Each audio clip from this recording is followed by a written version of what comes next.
Shalom. All praises to Yahweh Bahashim, Yahawashi Bahashim, Dash. Double honors to the elder apostles, the bishops, and the elders of GMS as well. Peace and salutations to the elect. My name is Ayna. The title of this video is "In Daily in the Temple, and in every house they cease not to teach and preach Yahawashi." Right, and basically it's a scripture taken from Acts 5, which I'll get. And pretty much what this lesson is going to be about is just focusing on Yahweh Shah for the most part. Just focusing on Yahweh Bahashim Yahweh Shah, right? That's pretty much what it is. And I'll just grab this one.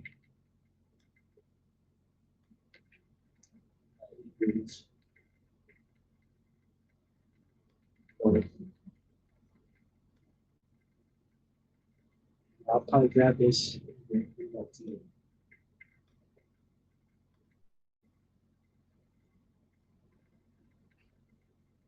So in the NLT Hebrew 12:1, it says, "Therefore, since we are surrounded by such a huge cloud of witnesses to the life of faith, let us strip off every weight that slows us down, especially the sin that so easily trips us up, and let us run with endurance the race Yahweh has set before us."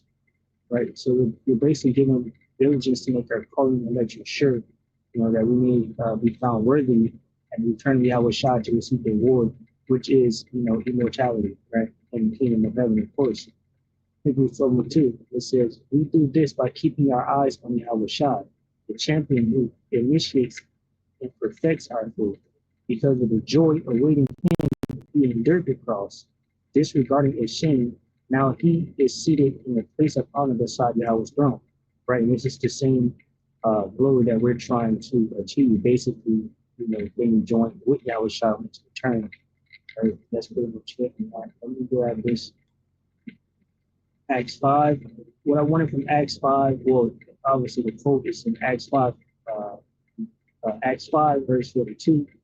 But what I'll do, to get the understanding of it is read this part from Acts 5 and 33, what the focusing on that we are, worshiping the Yahawah Yahweh Shai, right? And we're fixated on that. Basically, so yeah, that's it.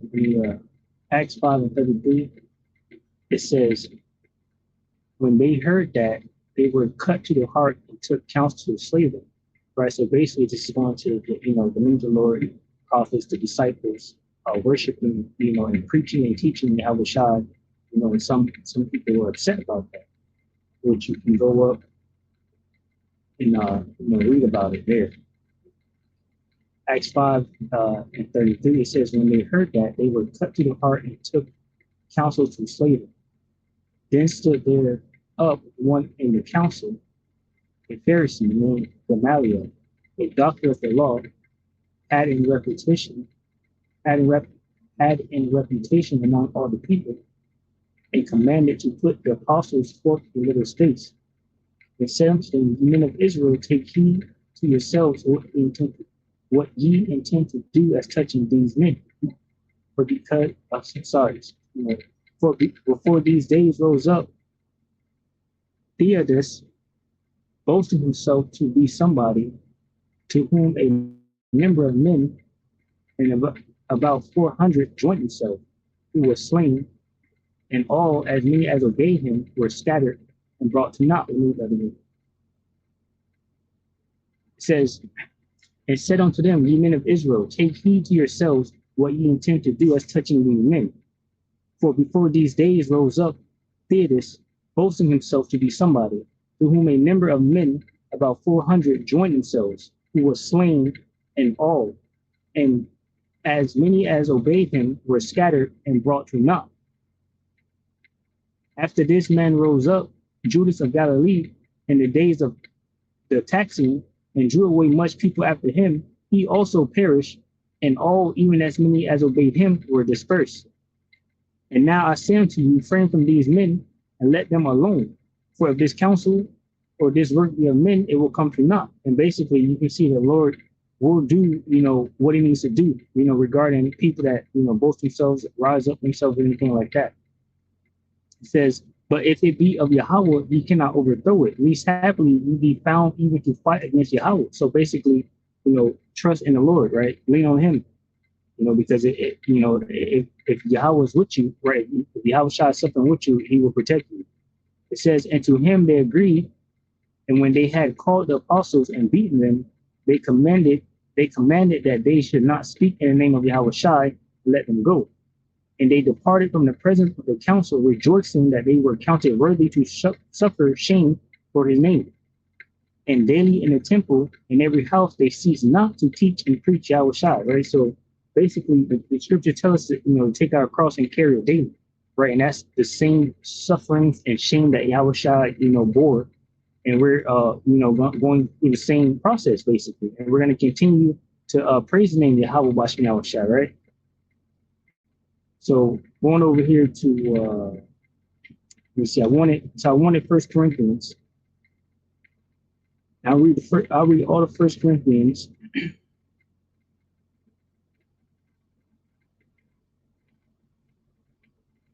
Right. So I'll read this. So this is the NLT too.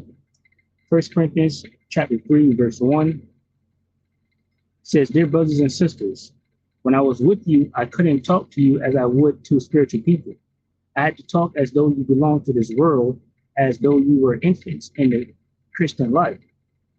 I had to feed you with milk, not with solid food, because you weren't ready for anything stronger, and you still aren't ready." Right. So this is the Apostle Paul speaking, to the people that he was teaching, saying that they wasn't, ready for the deep, dark sayings of the scriptures, basically, right? It was just the milk, like, keeping the laws, learning about who you are, right? It says, "For you are still controlled by your sinful nature. You are jealous of one another and quarrel with each other. Doesn't that prove you are controlled by your sinful nature? Aren't you living like people of the world? When one of you says, I am a follower of Paul, and another says, I follow Apollos, aren't you acting just like people of the world? After all, who was Apollos? Who was Paul? We are only Yahweh's servant through whom you believe the good news.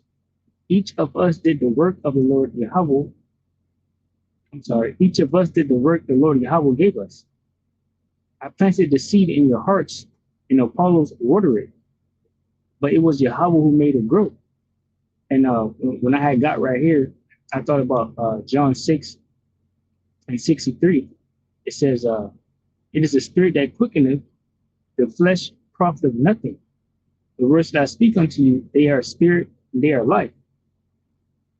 Right? So it's the spirit that quickeneth, right? The flesh profiteth nothing, as in man, right? It's YAHAWASHI Yahweh Shai, that gives the increase. So I'll read this part again. 1 Corinthians 3 and chapter 6, it says, "I planted the seed in your hearts, and Apollos watered it, but it was Yahweh who made it grow." It's not important who does the planting or who does the watering. What's important is that Yahweh makes the seed grow. The one who plants and the one who waters work together with the same purpose, and both will be rewarded for their own hard work. For we are both Yahweh's workers, and you are Yahweh's field. You are Yahweh's building, right? So basically, the Most High set up the prophets and even Lord to go out and teach and feed the sheep. It says, "Because of Yahweh's grace to me, I have laid the foundation like an expert builder. Now others are building on it. But whoever is building on this foundation must be very careful. For no one can lay any foundation other than the one we already have, Yahweh Shai. It says, anyone who builds on that foundation may use a variety of materials, gold, silver, jewels, wood, hay, or straw. But on the judgment day, fire will reveal what kind of work each builder has done. The fire will show if a person's work has any value. If the work survives, that builder will receive a reward. But if the work is burned up, the builder will suffer great loss. The builder will be saved, but like someone barely escaping through a wall of flames. Don't you realize that all of you together are the temple of Yahweh, and that the spirit of Yahweh lives in you? Right. So basically, we are to rehearse the righteous acts put on, the new man, put off the old man, basically not, walk carnal, as into the world, right? It says Yahweh will destroy anyone who destroys this temple. But Yahweh's temple is holy, and you are that temple, right? And even the word, it mentions the fact that you should be careful on how you build, right? Coming in with any other doctrine, or any other way.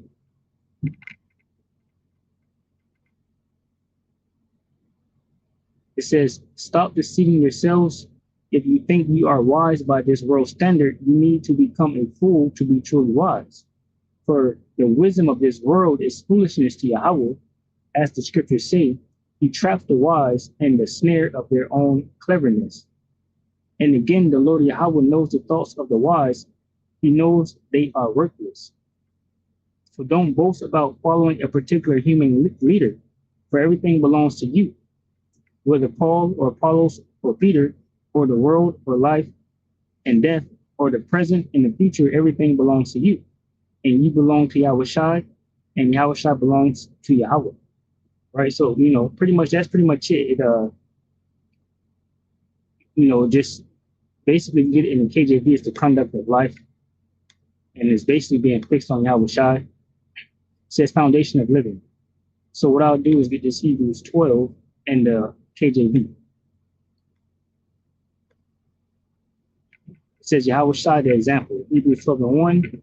Wherefore, seeing we also are compassed about with so great a cloud of witnesses, let us lay aside every weight and the sin which doeth so easily beset us, and let us run with patience the race that is set before us, looking unto YAHAWASHI, the author and finisher of our faith, who for the joy that was set before him endured the cross, despising the shame, and is set down at the right hand of the throne of Yahweh. Right? And that's called Yahweh watching YAHAWASHI, that he came and he did what he did for us, and he got the glory, and now he's returning to destroy our enemies and give us some of that glory. All right. So, YAHAWASHI is to be worshiped, so pretty much, Lord willing, we edify from the lesson. I'll say shalom to those who elect, which consists of men, women, and children. Shalom.